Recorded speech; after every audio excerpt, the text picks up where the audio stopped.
Morning students. Interaction of genes में आज अपना टॉपिक है क्यूमुलेटिव इफेक्ट, जिसे हिंदी में कहते हैं संचयी प्रभाव। संचय का अर्थ होता है स्टोर करना, जैसे धन संचय करना, ज्ञान संचय करना।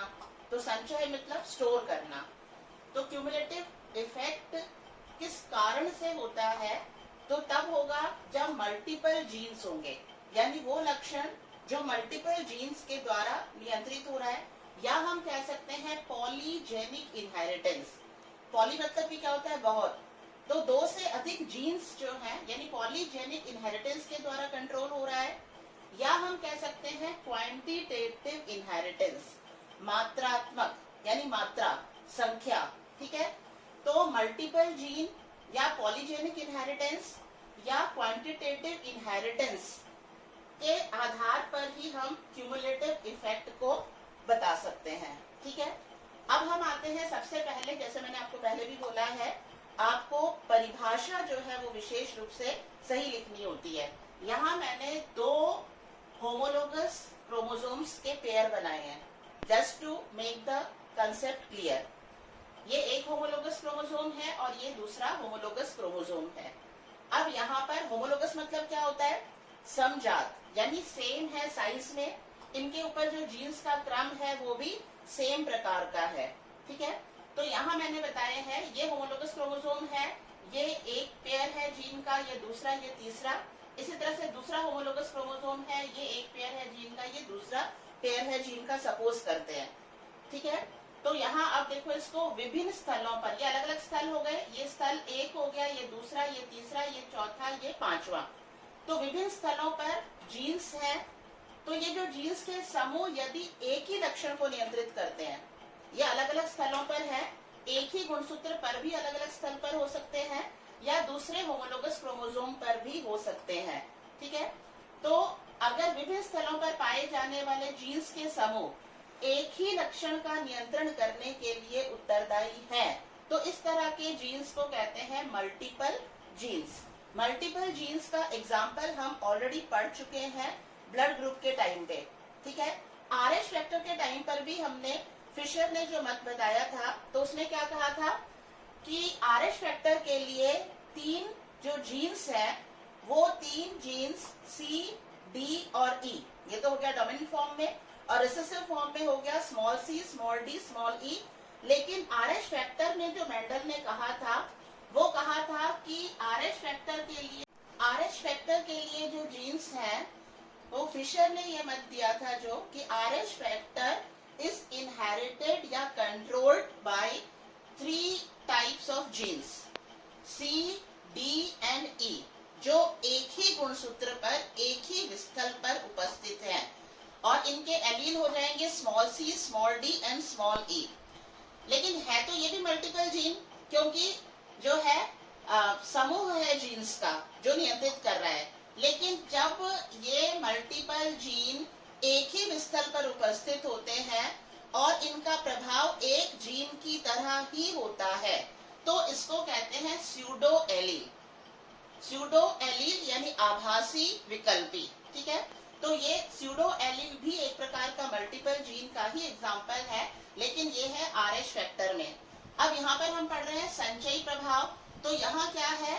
जब इस समूह में उपस्थित सभी जीन, यानी मल्टीपल जीन में इस समूह में उपस्थित सभी जीन अपने अपने अंश का योगदान देते हैं, अपने अपने अंश का योगदान देते हैं, और जितना मात्रा में वो अंश है उसके अनुसार उस योगदान या लक्षण का प्रदर्शन होता है।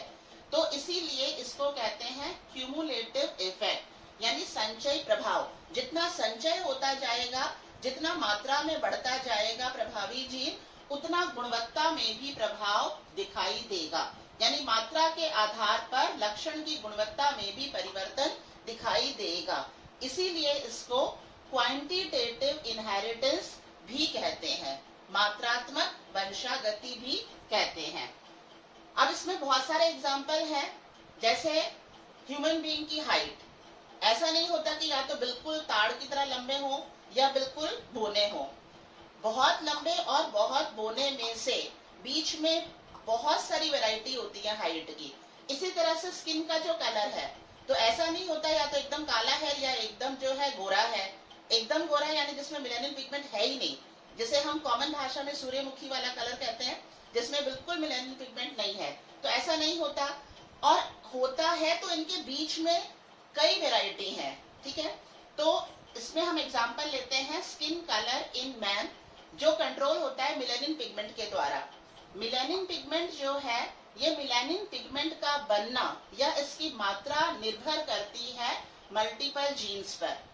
अब स्किन का जो पिगमेंटेशन है, इसके लिए उत्तरदायी जो जीन्स हैं, वो कौन कौन से गुणसूत्र पर उपस्थित है और कितने प्रकार के हैं, ये अभी भी रिसर्च का वर्क है और अभी भी इस पर जो है लगातार रिसर्च हो रही है। कंप्लीट रिजल्ट नहीं आया है, फिर भी अज्यूम किया जाता है, या हम कहते हैं अज्यूम, यानी मान लेते हैं कि 3 डोमिनेंट जीन्स हैं जो स्किन कलर यानी जिसके कारण डार्क पिगमेंटेशन होता है या मेलानिन पिगमेंट के लिए उत्तरदायी होते हैं, और 3 डोमिनेंट जीन को रिप्रेजेंट करते हैं कैपिटल ए, कैपिटल बी और कैपिटल सी से।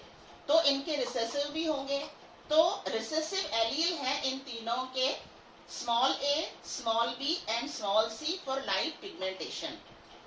अब इसमें वास्तव में ये डोमिनेंट या रिसेसिव नहीं है। किस तरह से? नॉट ट्रूली डोमिनेंट और रिसेसिव एज मेंडल्स फैक्टर। जैसे मेंडल ने बताया था, लंबाई डोमिनेट है बोनेपन पर, red colour is dominant over white. तो इस तरह का डोमिनेंट और रिसेसिव जीन नहीं है स्किन का। स्किन के लिए जो जीन्स है वो इस प्रकार के डोमिनेंट और रिसेसिव नहीं है। हम वापस आते हैं संचय, मात्रा। जितनी ज्यादा मात्रा में ये डोमिनेंट वाले जीन की संख्या होगी, उतनी ही ज्यादा स्किन का कलर डार्क होता जाएगा, और जितनी मात्रा इनकी कम होगी, यानी कि जितने रिसेसिव वाले जीन्स की संख्या ज्यादा होती जाएगी, तो उतना ही स्किन का कलर लाइट होता जाएगा। तो इसीलिए हम ये कहते हैं these are not truly dominant और रिसेसिव। ये है क्वांटिटी पर डिपेंड करता है कि कितनी क्वांटिटी में डोमिनेंट जीन्स है, उसके अनुसार मेलानिन पिगमेंट का गुणवत्ता जो है उस पर प्रभाव पड़ता है। Each dominant capital gene produces 1 unit of colour, यानी प्रत्येक डोमिनेंट जो जीन है वो अपना अपना कंट्रीब्यूशन दे रहा है। यहाँ हम चले थे ना, अपने अपने अंश का योगदान। तो प्रत्येक डोमिनेंट जो जीन है वो अपना अपना एक यूनिट का कंट्रीब्यूशन दे रहा है स्किन के कलर में। अब हम यहाँ सीधा एग्जांपल पर आ जाते हैं। मान लो जो पेरेंट्स हैं वो एक है निग्रो यानी होमोजाइगस डोमिनेंट, जिसके अंदर 6 जो जीन्स है वो 6 जीन्स कौन से हैं? डोमिनेंट प्रकार के, यानी darkest colour of the skin. तो darkest colour of the skin हम निग्रो कह सकते हैं। यदि इस तरह के पुरुष या स्त्री का विवाह होता है श्वेत वर्ण वाले, यानी जिसमें मेलानिन पिगमेंट बिल्कुल नहीं है, यहाँ एक भी डोमिनेंट जीन नहीं है स्किन के लिए उत्तरदायी है जो, तो अगर इससे स्त्री या पुरुष से विवाह होता है तो हम लिख सकते हैं व्हाइट, ठीक है। तो निग्रो और व्हाइट में यदि जो है क्रॉस होता है तो F1 जनरेशन में, जैसे मैंने आपको पहले भी बताया है, we have to mention here parents हैं, गैमेट्स हैं, F1 जनरेशन है। अगेन कौन से गैमेट्स बन रहे हैं, कितने प्रकार के बन रहे हैं, यहाँ हमें जरूर मेंशन करना चाहिए। तो इससे जो गैमेट बनेंगे निग्रो वाले से वो एक ही प्रकार का बनेगा, क्योंकि होमोजाइगस है तीनों। A B C, capital ABC gamete बन गया। इसी तरह से व्हाइट वाले से एक ही प्रकार का गैमेट बनेगा, small a, small b and small c। जब इन दोनों गैमेट में फर्टिलाइजेशन होगा, परिणाम स्वरूप F1 जनरेशन की जो संतान बनेगी, तो F1 जनरेशन की संतान हेट्रोजाइगस है। Capital A small a, capital B small b, capital C small c। Heterozygous यानी 50% डोमिनेंट जीन है और 50% रिसेसिव जीन है। 50-50% है दोनों प्रकार के जीन। इसका मतलब पहली F1 पीढ़ी में जितनी भी संतान होंगी वो इंटरमीडिएट कलर की होंगी। क्यों? मात्रा से आता है, 3 मात्रा हो गई डोमिनेंट की, 3 मात्रा हो गई रिसेसिव की। बराबर मात्रा होने के कारण कलर कैसा प्रोड्यूस होगा? Intermediate colour. इंटरमीडिएट कलर को हम कह सकते हैं मुलैटोस। अब F1 पीढ़ी में जो मुलैटोस है प्राप्त हुआ है संतति, इसका विवाह मुलैटोस से ही अगर करवाया जाता है तो मुलैटोस का विवाह मुलैटोस से ही करवाया जाता है। अब यहाँ हम लेते हैं गैमेट कितने प्रकार के बनेंगे। मुलैटोस है तो गैमेट कितने प्रकार के बनेंगे। तो यहाँ देखो आप, स्वतंत्र गैमेट में प्योरिटी ऑफ गैमेट्स हम पढ़ चुके हैं, जो मेंडल ने दिया था सेकंड लॉ, जो यूनिवर्सल ट्रूथ है। तो उसमें हम देखते हैं maximum possibility of gametes. Maximum possibility होती है कि 8 टाइप के गैमेट बनते हैं। कैसे? जब कैपिटल ए कैपिटल बी और सी के साथ में आ रहा है तो 8 टाइप्स ऑफ गैमेट्स कौन कौन से बने।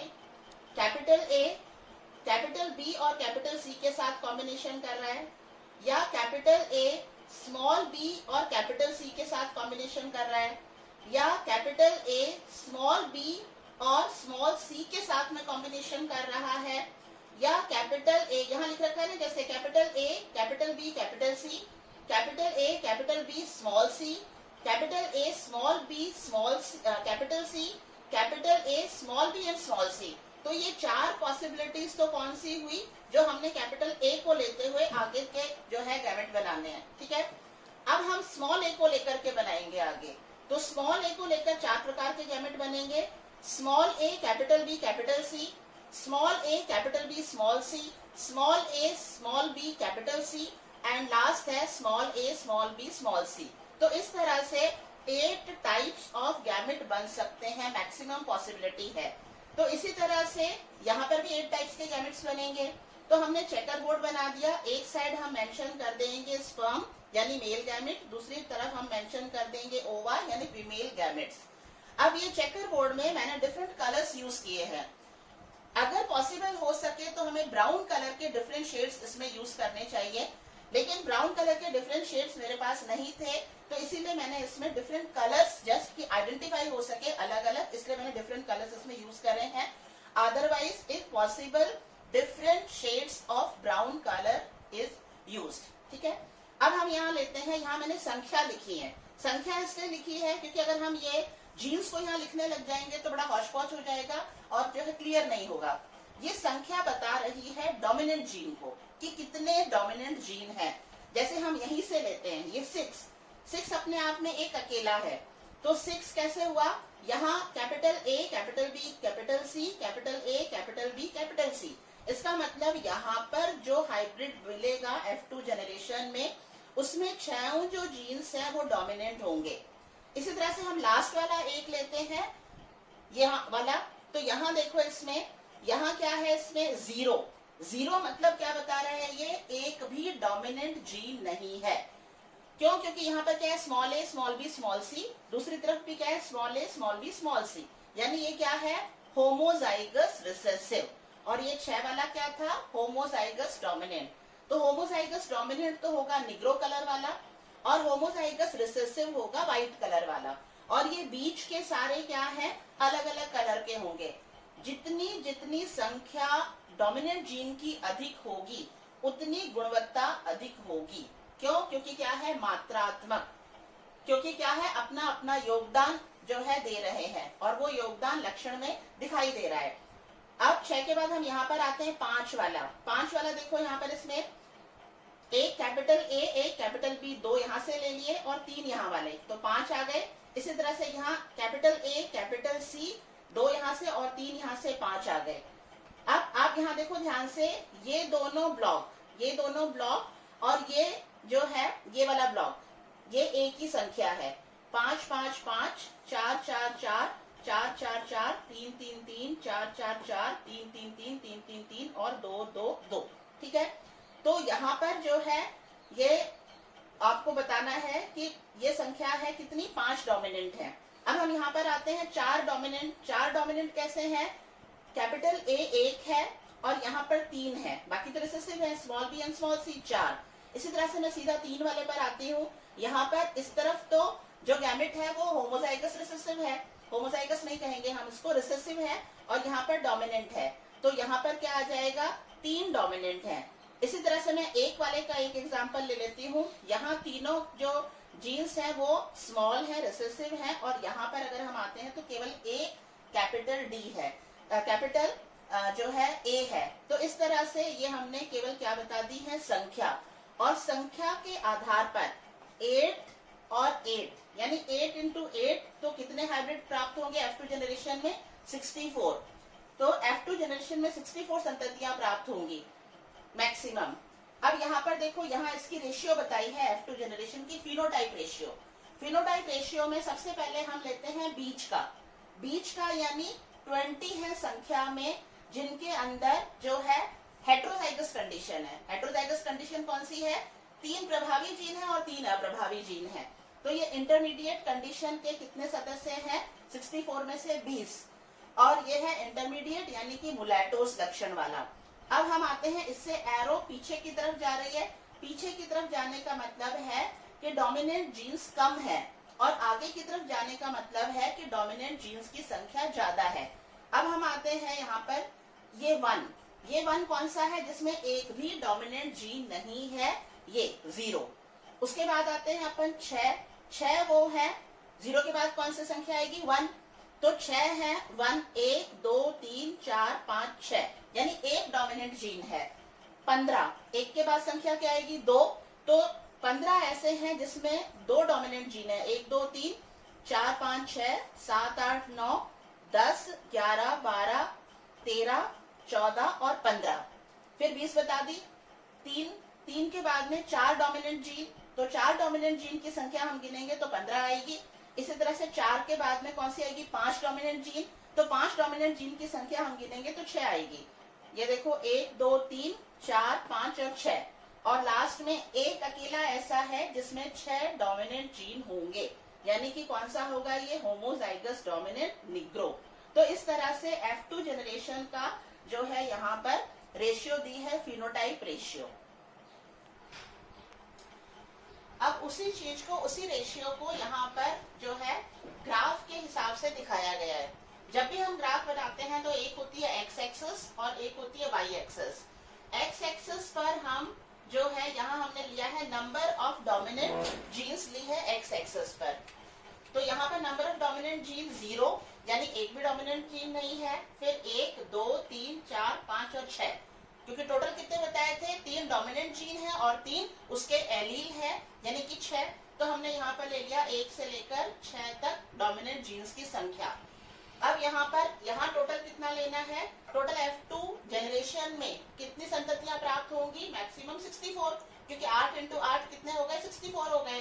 तो यहाँ 64 में से 20 ऐसे हैं जो इंटरमीडिएट यानी हेट्रोजाइगस कंडीशन है। इसमें capital A small a, capital B small c, capital C small c यानी मुलैटोस लक्षण वाले हैं। तो ये हो गए इंटरमीडिएट वाले जिनके अंदर 3 डोमिनेंट जीन है, एक B और एक C और 3 रिसेसिव हैं। ठीक है। अब हम आते हैं, यहाँ से शुरुआत करते हैं।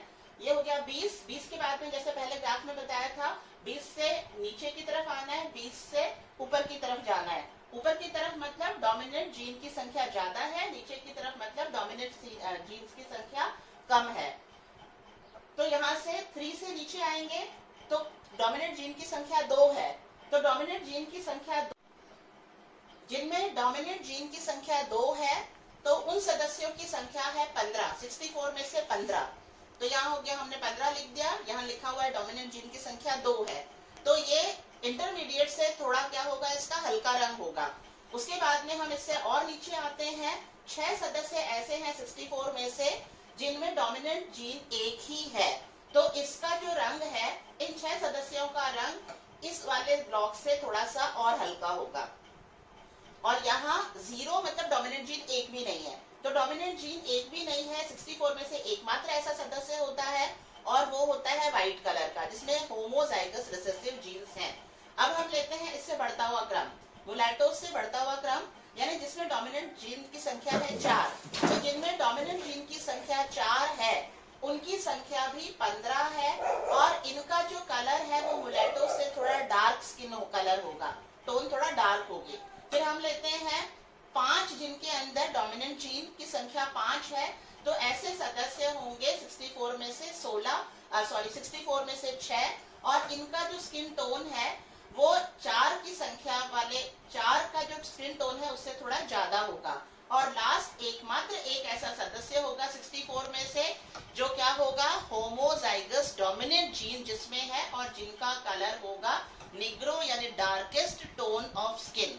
तो इस तरह से यहाँ हमें ये लिखना भी है क्वालिटी और यहाँ पर हमें बताना है क्वांटिटी। ठीक है, तो that's all about cumulative effect. Thank you.